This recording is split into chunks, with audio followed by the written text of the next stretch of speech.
Operation സിന്ദൂറിനെ കുറിച്ച് വിദേശ മാധ്യമങ്ങൾ, പ്രത്യേകിച്ച് US മാധ്യമങ്ങൾ എങ്ങനെയാണ് റിപ്പോർട്ട് ചെയ്തത്? US മാധ്യമങ്ങൾക്ക് പാകിസ്ഥാൻ ഭീകരതയ്ക്കെതിരെ ഇന്ത്യ നടത്തിയ ശക്തമായ തിരിച്ചടി അത്ര സൂചിച്ചിട്ടില്ലെന്ന് തോന്നുന്നു. റിപ്പോർട്ടുകളെല്ലാം ഏറെ മുൻവിധിയോടെയാണ്. US മാധ്യമങ്ങളിൽ പ്രത്യക്ഷപ്പെട്ട വാർത്തകളിലൂടെ ഒന്ന് കണ്ണോടിക്കുമ്പോൾ ഇക്കാര്യം വളരെ വ്യക്തമാണ്. ഇന്ത്യൻ ജെറ്റുകളെ തകർത്തു. ഇങ്ങനെയാണ് മുത്തശ്ശി മാധ്യമമായ വാഷിംഗ്ടൺ പോസ്റ്റിൽ പ്രത്യക്ഷപ്പെട്ട ഒരു വാർത്ത. പാകിസ്ഥാൻ ആക്രമണത്തിനിടെ കുറഞ്ഞത് 2 ഇന്ത്യൻ ജെറ്റുകൾ തകർന്നു വീണു എന്നാണ് വാർത്തയിൽ പറയുന്നത്. വെറുതെ പറയുകയല്ല, അതിൻ്റെ ദൃശ്യങ്ങളുണ്ടെന്ന് പോലും വാർത്തയിൽ അവകാശപ്പെടുന്നുണ്ട്. പാകിസ്ഥാൻ മാധ്യമങ്ങളിലും ഇത്തരത്തിൽ നിരവധി ഫേക്ക് ന്യൂസുകൾ പ്രത്യക്ഷപ്പെട്ടിരുന്നു. പാകിസ്ഥാൻ മന്ത്രിമാരുടേത് ഉൾപ്പെടെ സോഷ്യൽ മീഡിയ പേജുകളിൽ നിറയെ അബദ്ധങ്ങളായിരുന്നു. ഇന്ത്യ ഓരോ വ്യാജ വാർത്തയും പൊളിച്ചടുക്കി, എന്നിട്ടും ഉളിപ്പില്ലാതെ പാകിസ്ഥാൻ വീണ്ടും വീണ്ടും വ്യാജ വാർത്തകൾ നിർമ്മിച്ച് പ്രചരിപ്പിച്ചുകൊണ്ടിരിക്കുന്നു. മറ്റൊരു പ്രമുഖ മാധ്യമം CNN-ന്റെ വാർത്ത നോക്കാം. ഇന്ത്യ പാകിസ്ഥാനിൽ ശക്തമായ ആക്രമണം നടത്തുന്നു.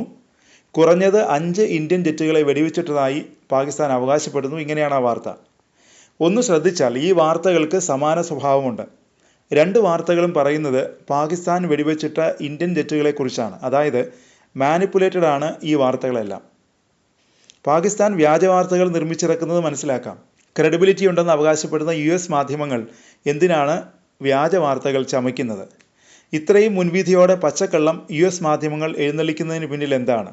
ഇന്ത്യയോടുള്ള വിരോധമാണോ? അല്ലെങ്കിൽ മറ്റേതെങ്കിലും ലക്ഷ്യം ഈ വ്യാജ വാർത്തകൾക്ക് പിന്നിലുണ്ടോ? ഈ വാർത്തകളിലൂടെ ഒന്ന് കണ്ണോടിച്ചു നോക്കൂ. ഇന്ത്യയുടെ ജെറ്റുകളെ വെടിവെച്ചിട്ടെന്നല്ലേ 2 വാർത്തകളും പറയുന്നത്? ജെറ്റുകൾ എന്ന് പറഞ്ഞാൽ റഫാൽ നിർമ്മിച്ചതാരാണ്? ഫ്രാൻസ്. ഇപ്പോൾ കാര്യങ്ങൾ ഏറെക്കുറെ വ്യക്തമാണ്. US ഉന്നമിടുന്നത് റഫാൽ ഫൈറ്റർ ജെറ്റുകളെയാണ്. ഇന്ത്യ ഈ റിപ്പോർട്ടുകളെ സ്ഥിരീകരിക്കുകയോ നിഷേധിക്കുകയോ ചെയ്തിട്ടില്ല. എന്നിട്ടും ആധികാരികമല്ലാത്ത സോഴ്സുകളെ ഉദ്ധരിച്ച് ഇത്തരം വാർത്തകൾ US മാധ്യമങ്ങൾ പടച്ചു വിട്ടുകൊണ്ടേയിരിക്കുന്നു. ഇന്ത്യയല്ല US മാധ്യമങ്ങൾ ലക്ഷ്യമിടുന്നത്. ഫ്രഞ്ച് നിർമ്മിത റഫാലിനേക്കാൾ US ഫൈറ്റർ ജെറ്റുകളാണ് മികച്ചതെന്ന് സ്ഥാപിക്കാനാണ് ഈ മാധ്യമങ്ങളെല്ലാം ശ്രമിക്കുന്നത്. അതിലെന്തെങ്കിലും വാസ്തവമുണ്ടോ? US ജെറ്റുകൾ റഫാലിനേക്കാൾ കേമന്മാരാണോ?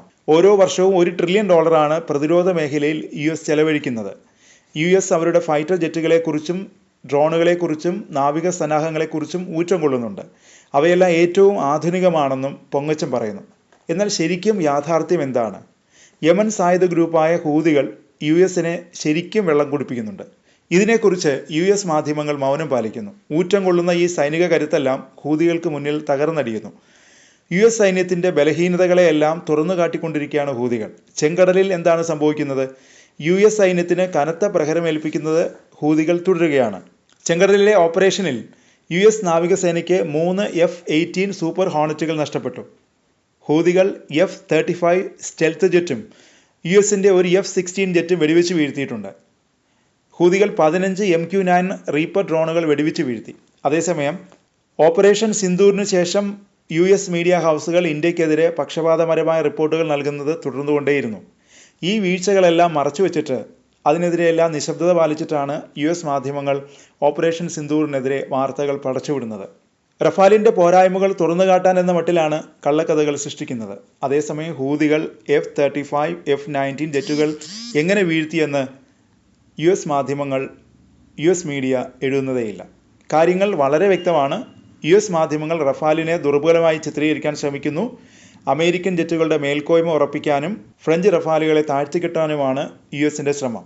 ചെങ്കടലിൽ US-ന്റെ A-35 ജെറ്റ് ഹൂതികളുടെ വില കുറഞ്ഞ മിസൈലുകളിൽ നിന്ന് രക്ഷപ്പെട്ടത് തലനാഴികയ്ക്കാണ്. US ഉദ്യോഗസ്ഥർ തന്നെ ഇക്കാര്യം സമ്മതിച്ചിട്ടുണ്ട്. ഒരു റഡാറിനും കാണാൻ കഴിയില്ലെന്ന് അവർ പറയുന്ന ജെറ്റാണിത്. എന്നിട്ടും ഹൂതികൾ അത് നന്നായി കണ്ടു, ആക്രമിക്കുകയും ചെയ്തു. ഇന്ത്യക്ക് വിൽക്കാൻ ശ്രമിക്കുന്നതും ഇതേ ജെറ്റാണ്. A-16 ജെറ്റും അപകടത്തിൽ നിന്ന് കഷ്ടിച്ച് രക്ഷപ്പെട്ടു. പക്ഷേ ഈ വാർത്തകൾ നിങ്ങൾ അമേരിക്കൻ TV-യിൽ കാണില്ല. ഇപ്പോൾ കാര്യങ്ങൾ ഏതാണ്ട് വ്യക്തമല്ലേ?